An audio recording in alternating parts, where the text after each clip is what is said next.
Let's take a look at the PlayStation Now beta, which is a service that Sony is doing where you can play older games, PS3 games right now, but I think it's going to go back to PS2 and PS1 games. I'm not sure. But for right now, there are PS3 games which you can play streaming off of a server. Remember to hook up. We're going to cover that, which is you need an Ethernet cable. You need a good wired connection. But here's the library. So it's pretty tiny. We're going to look at Dead Island Riptide, but this is how you get games. They're for rentals, basically.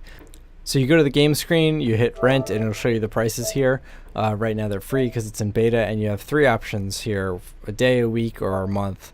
And you have 30 days to start, and then from that time that you first start the game, you have 30 days or 7 days or whatever to play it. So presumably those will be different prices. So let's look at Dead Island Riptide, which I have on PS3 here as well. First of all, you're going to need a wired connection because the Wi-Fi in the PS4 is not very good. Even if your home internet, your home Wi-Fi router is really good, the Wi-Fi in the PS4 unit itself is not very good. So you do a connection test here.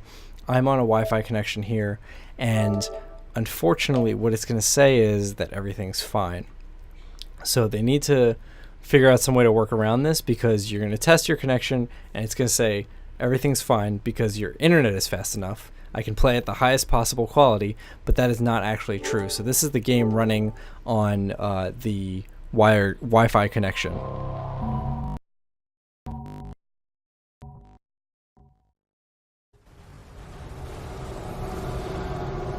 So you're going to see encoding errors, you're going to see the resolution drop as your internet slows down. This might also happen on a wired connection if you don't have a fast enough connection. But once the game is wired up, it actually works pretty well. The biggest things to worry about would be the responsiveness of the controls and the visual quality.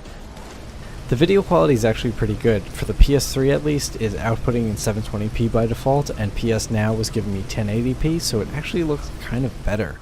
That might not be the case for every game, but for here, it is definitely not a concern as long as you have a good enough internet connection. Like I said before, if your internet slows down, that may change. The responsiveness is another problem. It's similar to when we ran an Xbox 360 through an Xbox One and tried to play through it.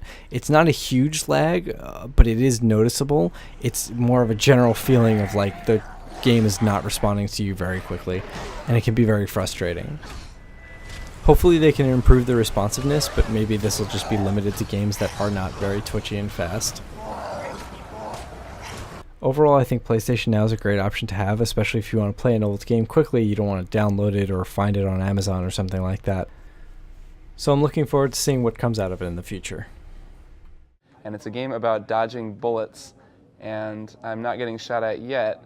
So basically, as I move forward, time speeds up, or time starts going normal speed, and as I sit still, time doesn't move at all.